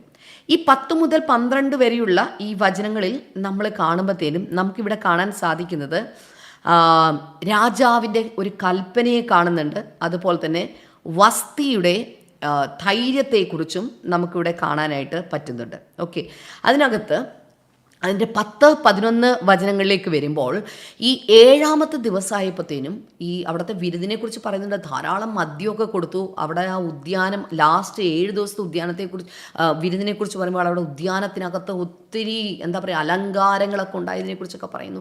വീഞ്ഞൊക്കെ കുടിച്ചത് എല്ലാ ആളുകളും സ്വർണ്ണപാത്രത്തിലോ. അന്നേരം ഈ രാജാവ് സേവകന്മാരോടൊക്കെ പറഞ്ഞു, നിങ്ങൾക്ക് ആര് വീഞ്ഞ് ചോദിച്ചാലും നോ പറയരുത്, വേണ്ട അത്രയും നിങ്ങൾ കൊടുത്തുകൊള്ളുക, ഒരു പ്രശ്നം ഉണ്ടാക്കരുത്, കുടിപ്പാർട്ടിയാ, കുടി തുടങ്ങിക്കഴിഞ്ഞാൽ പ്രശ്നം ഉണ്ടാവും, പക്ഷെ പ്രശ്നങ്ങളൊന്നും ഇല്ലാതെ നിങ്ങൾ നല്ല രീതിയിൽ അതെല്ലാം സെറ്റ് ചെയ്തോണം എന്നൊക്കെ പറഞ്ഞു. പക്ഷേ രാജാവ് ഉൾപ്പെടെ എല്ലാവരും കുടിച്ച് ഉന്മാദത്തിൽ മത്തരായിട്ട് ഇങ്ങനെ ഇരിക്കുന്ന സമയത്ത് രാജാവിനൊരു തോന്നൽ എന്താണ്? സ്വന്തം ഭാര്യയെ മറ്റുള്ളവർ കാണുകയും അവളുടെ സൗന്ദര്യം നാട്ടുകാരുടെ മുന്നിലൊരു പ്രദർശിപ്പിച്ച് കാണിക്കണമെന്ന്. ഏതെങ്കിലും ഭർത്താവ് ചെയ്യുമോ അങ്ങനെ? ഏതെങ്കിലും ഭർത്താവ് സ്വന്തം ഭാര്യയുടെ സൗന്ദര്യം മറ്റുള്ള പുരുഷന്മാരുടെ മുന്നിൽ പ്രദർശിപ്പിച്ച് കാണിക്കണമെന്ന് ചിന്തിക്കുമോ? ഒരിക്കലും. നല്ല ഭർത്താക്കന്മാർ ഒരിക്കലും ചിന്തിക്കത്തില്ല അങ്ങനെ. തൻ്റെ ഭാര്യ അവഹേളിക്കപ്പെടുന്നത്, തൻ്റെ ഭാര്യയെ മറ്റുള്ളവർ മറ്റൊരു കണ്ണുകൊണ്ട് നോക്കുന്നത്, ഇതൊന്നും ഒരു ഭർത്താവിന് പോലും സഹിക്കത്തില്ല. സ്നേഹിക്കുന്ന ഒരു ഭർത്താവിന് പോലും സഹിക്കത്തില്ല. ഓക്കെ, അപ്പോൾ അവിടെയാണ് ഈ രാജാവിൻ്റെ ഏറ്റവും വലിയൊരു നെഗറ്റീവ് ക്യാരക്ടർ നമുക്ക് മനസ്സിലാകുന്നത്. സ്വന്തം ഭാര്യയെ മറ്റുള്ളവരുടെ മുന്നിൽ അവഹേളിക്കുവാൻ വേണ്ടി കൊണ്ടുവരുന്ന ഒരു വ്യക്തിയായിട്ടാണ് നമുക്കിവിടെ കാണാനായിട്ട് സാധിക്കുന്നത്. ഓക്കെ, അപ്പോൾ അവിടെ തന്നെ നമുക്ക് അതിൻ്റെ 10-11 വചനങ്ങളിലേക്ക് ഞാനൊന്ന് നോക്കിയാണ്. യെസ്, അതിൻ്റെ 10. 7-ാം ദിവസം വീഞ്ഞു കുടിച്ച് ആനന്ദമായിരിക്കുമ്പോൾ അഹശ്വേരോശ് രാജാവ് മെഹുമാൻ, ബിസ്ത, ഹർബോന, ബിത്ത, അബദ്ധ, സേഥ്, കർക്കസ് എന്നിങ്ങനെ രാജധാനിയിൽ സേവിച്ചു നിൽക്കുന്ന 7 ഷണ്ഡന്മാരോട് പറയുകയാണ്, നമ്മുടെ വസ്തി രാജ്ഞിയുടെ സൗന്ദര്യം പ്രഭുക്കന്മാർക്കും ജനങ്ങൾക്കും കാണിക്കേണ്ടതിന്, അവളെ എക്സ്പോസ് ചെയ്യേണ്ടതിന്, അവളെ പ്രദർശിപ്പിക്കേണ്ടതിന്, അവളെ രാജകിരീടം ധരിപ്പിച്ച് രാജസന്നിധിയിൽ കൊണ്ടുവരാൻ കൽപ്പിച്ചു. അവൾ സുമുഖിതയായിരുന്നു. എന്നാൽ ഷണ്ണൻ മുഖാന്തരം അയച്ച രാജകൽപ്പന മറുത്ത് വസ്തി രാജ്ഞി എന്ത് ചെയ്തു? ചെല്ലാതിരുന്നു. അതുകൊണ്ട് രാജാവ് ഏറ്റവും കോപിച്ചു. അവൻ്റെ കോപം അവൻ്റെ ഉള്ളിൽ ജ്വലിച്ചു. ഓക്കെ, അതാണ് നമ്മളവിടെ കാണുന്നത്. അപ്പോൾ ഇത് കാണുമ്പോൾ പലപ്പോഴും ആളുകൾ പല ആളുകളൊക്കെ പ്രസംഗിച്ചിട്ടുണ്ട്, വസ്തി രാജ്ഞിയെ മാറ്റിയിട്ട് എസ്തേറിനെ തിരഞ്ഞെടുത്തു, വസ്തിയുമായി ഇങ്ങനെ കുറ്റപ്പെടുത്തിയൊക്കെ ഒത്തിരി ആളുകൾ പ്രസംഗിക്കുന്നതും സംസാരിക്കുന്നതും ഒക്കെ കേട്ടിട്ടുണ്ട്. സത്യത്തിൽ ഇവിടെ നമ്മൾ നോക്കുമ്പോൾ വസ്തിയുടെ നിലപാടിന് എന്തെങ്കിലും തെറ്റുണ്ടോ? വസ്തിയുടെ നിലപാടിനൊന്നും തെറ്റില്ല. പക്ഷെ വസ്തി രാജ്ഞി മാറി. അത് മാറിയപ്പോൾ ദൈവജനത്തിന് വേണ്ടിയിട്ട് ദൈവം മറ്റൊരു പദ്ധതിയും ഉദ്ധാരണവും അവിടെ നിന്ന് എഴുന്നേൽപ്പിച്ചു എന്നുള്ളതും. വസ്തി രാജ്ഞിയിൽ നിന്ന് നമുക്ക് പഠിക്കാൻ പറ്റുന്ന ഒരു ക്യാരക്ടർ, ഒരു നല്ല സ്വഭാവമുണ്ട്. എന്താണ്? നേരത്തെ ഞാൻ പഠിപ്പിച്ച ശരിയായ നിലപാട് എടുക്കുവാനുള്ള ധൈര്യം എന്ന് പറയുന്നത്. ഓക്കെ, ഇവിടെ ഈ വസ്തി രാജ്ഞിയെ പുള്ളിക്കാരൻ എന്താണ്? Just treating her just as an object എന്ന് വേണമെങ്കിൽ പറയാം.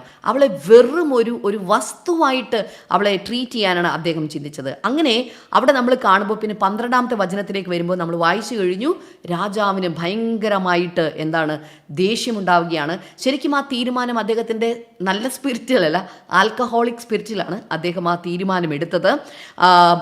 അവളെ സംബന്ധിച്ചിടത്തോളം അവൾ എന്താ പറയുക, മറ്റുള്ളവരുടെ മുന്നിൽ തൻ്റെ സൗന്ദര്യം പ്രദർശിപ്പിക്കുന്നതിന് അവൾ ഇഷ്ടപ്പെട്ടില്ല. എന്തുകൊണ്ടാണ്? അവൾക്ക് ആന്തരിക സൗന്ദര്യം ഉണ്ടായതുകൊണ്ടാണ്. ആന്തരിക സൗന്ദര്യമുള്ള ആളുകൾക്ക് മറ്റുള്ളവരുടെ മുന്നിൽ പുറമേയുള്ള സൗന്ദര്യം അനാവശ്യമായി പ്രദർശിപ്പിക്കുന്നത് എന്ന് കരുതി മുഖവും കണ്ണും മൂക്കും എല്ലാം എന്തെങ്കിലുമൊക്കെ ഇട്ട് മൂടി നടക്കണം എന്നല്ല, അതുകൊണ്ടാണ് ഞാൻ ഉദ്ദേശിച്ചത്. ഓക്കെ, അനാവശ്യമായിട്ട് പ്രദർശിപ്പിക്കുന്ന രീതികളുണ്ട്. ഇത്തരത്തിൽ അനാവശ്യമായിട്ട് പ്രദർശിപ്പിക്കുന്നത് ആന്തരിക സൗന്ദര്യം ഇല്ലാത്തവരാണ്.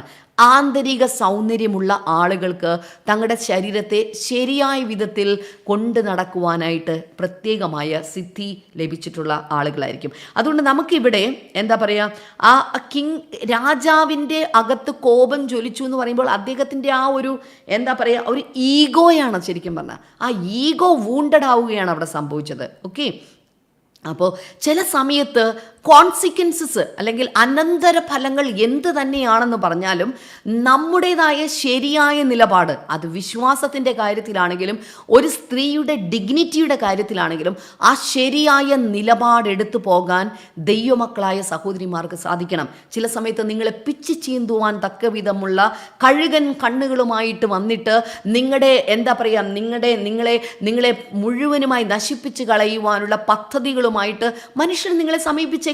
പക്ഷെ ആ സമയത്തും വസ്തിയെപ്പോലെ ഉറച്ച നിലപാടിൽ സ്ട്രോങ് ആയി, എത്ര വലിയ കോൺസിക്വൻസസ് ഉണ്ടെന്ന് പറഞ്ഞാലും എൻ്റെ ആന്തരിക സൗന്ദര്യം അതിന് അനുവദിക്കത്തില്ല എന്ന് പറഞ്ഞ് ശരിയായ നിലപാടെടുത്ത് പോകാൻ സഹോദരിമാരായ നമുക്കെല്ലാവർക്കും ഈ കാലഘട്ടത്തിൽ സാധ്യമായി തീരണം. പ്രത്യേകിച്ച് നമ്മുടെ ചെറുപ്പക്കാരായ പെൺകുട്ടികൾക്ക് എല്ലാവർക്കും തന്നെ ഈ കാലഘട്ടത്തിൽ അത് സാധ്യമായി തീരണം. ഓക്കെ, അടുത്തത് ഇതിൻ്റെ 13 മുതൽ 22 വരെയുള്ള വചനങ്ങളിലേക്ക് വരുമ്പോൾ അപ്പോൾ ആദ്യത്തെ കാര്യം ഞാൻ പറഞ്ഞത് എന്തായിരുന്നു? ആദ്യത്തെ കാര്യം, the king's pride and display of power. രാജാവിൻ്റെ അഹങ്കാരവും അതുപോലെ എന്താ പറയുക അധികാരത്തിൻ്റെ പ്രദർശനവുമാണ് 1 മുതൽ 9 വരെയുള്ള വചനങ്ങളിലേക്ക് വരുമ്പോൾ കാണുന്നത്.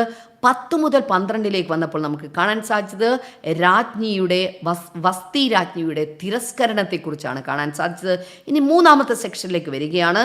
13 മുതൽ 22 വരെയുള്ള വചനഭാഗങ്ങൾ. അവിടെയാണ് നമ്മൾ അതിൻ്റെ ലാസ്റ്റ് പോർഷനിലേക്ക് വരികയാണ്. അവിടെ നാം കാണുന്ന റാഷ് ഡിസിഷൻസ് ആൻഡ് കോൺസിക്വൻസസ്. തിടുക്കത്തിലുള്ള തെറ്റായ തീരുമാനങ്ങളും അതിൻ്റെ അനന്തരഫലങ്ങളും. തിടുക്കത്തിലുള്ള തെറ്റായ തീരുമാനങ്ങളും അതിൻ്റെ അനന്തരഫലങ്ങളും. അവിടെ പിന്നീട് നമ്മൾ കാണുന്നത് എന്താണെന്നറിയാമോ?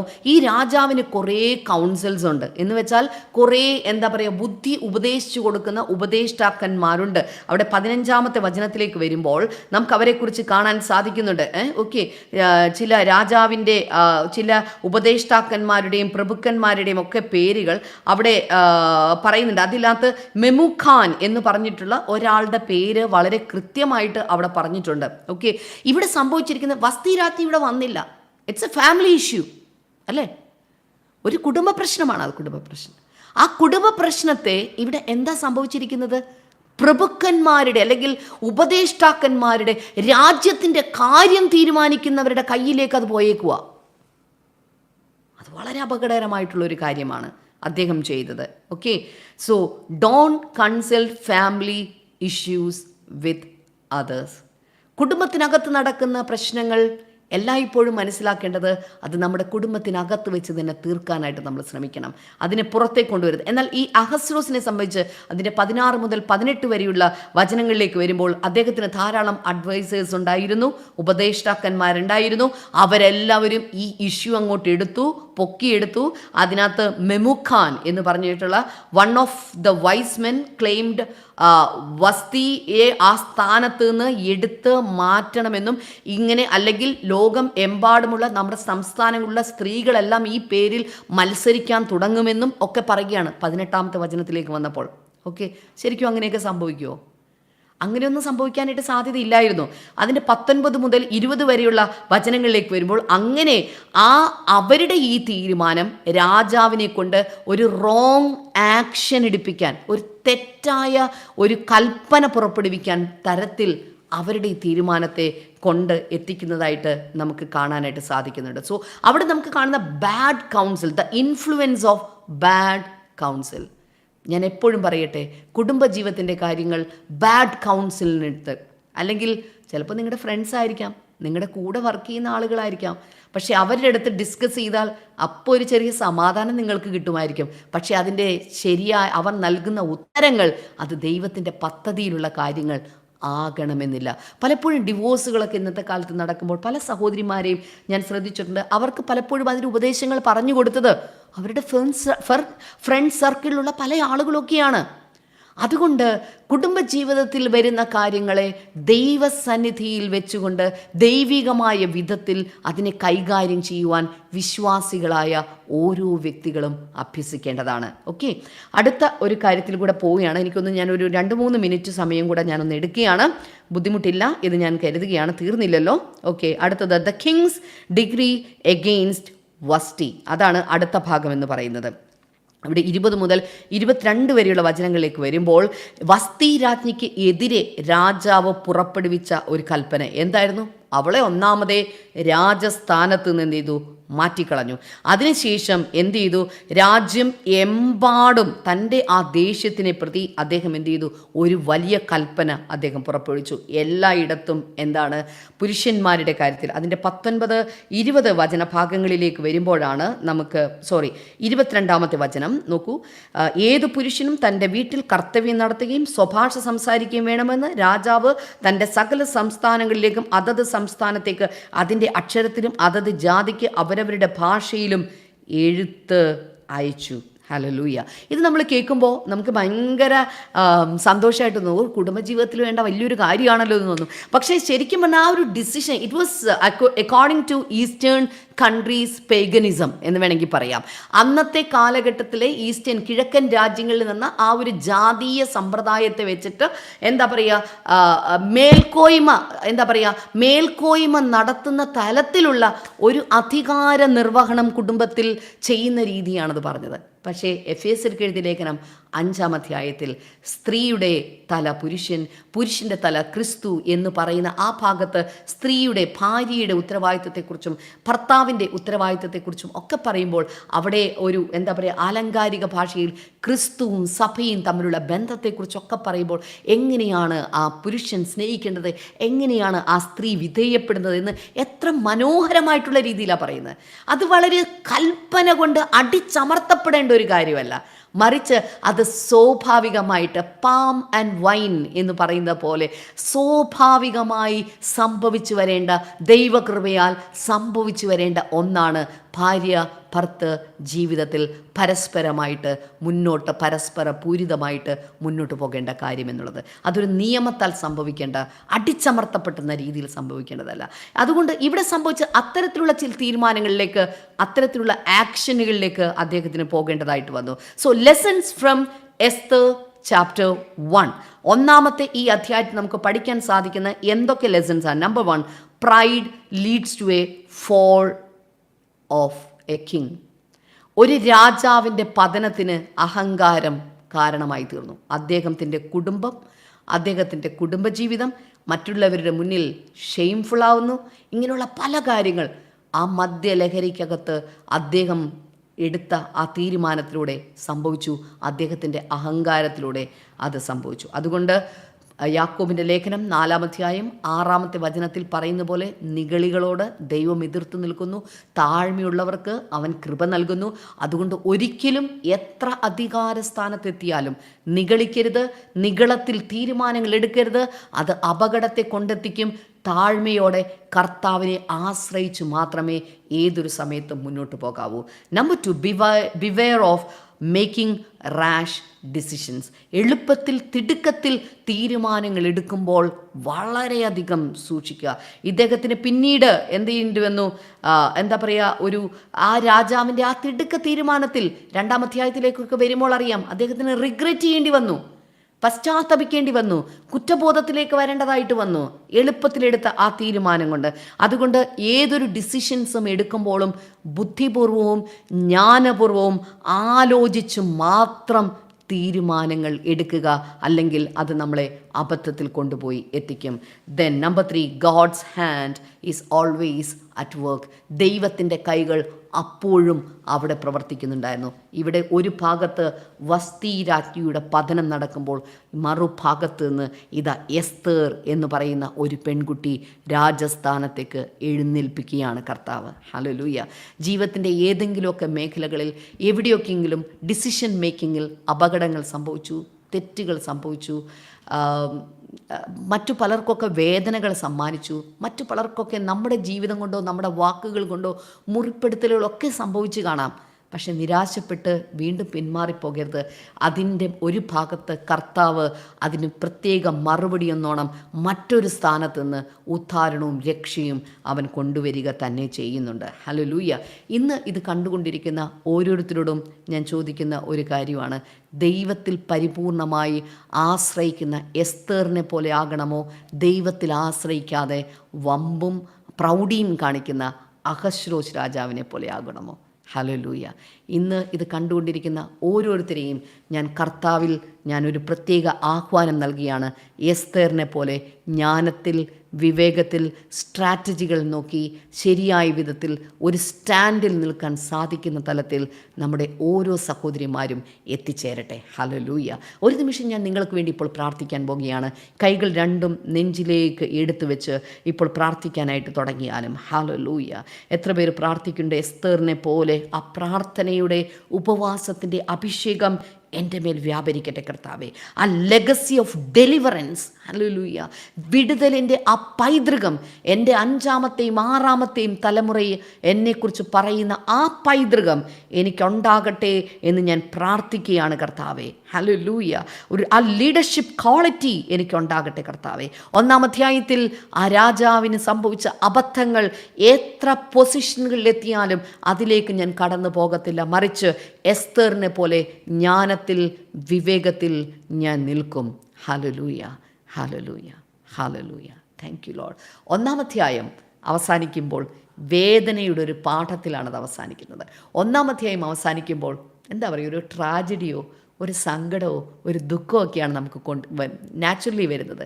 ഒരു സ്ത്രീ അവഹേളിക്കപ്പെടുന്നതും ആ സ്ത്രീ ആ സ്ഥാനത്ത് നിന്ന് മാറ്റപ്പെടുന്നതും ഒക്കെ ആയിട്ടുള്ള ഒരു വേദനയുടെ കഥയിലാണ് 1-ാം അധ്യായം അവസാനിക്കുന്നത്. നിങ്ങൾക്ക് ഈ ക്ലാസ്സുകൾ ഇഷ്ടമായെങ്കിൽ നിങ്ങളുടെ വിലയേറിയ അഭിപ്രായങ്ങളും കാര്യങ്ങളുമെല്ലാം കമൻറ്റ് ബോക്സിൽ ദയവായിട്ട് രേഖപ്പെടുത്തുക.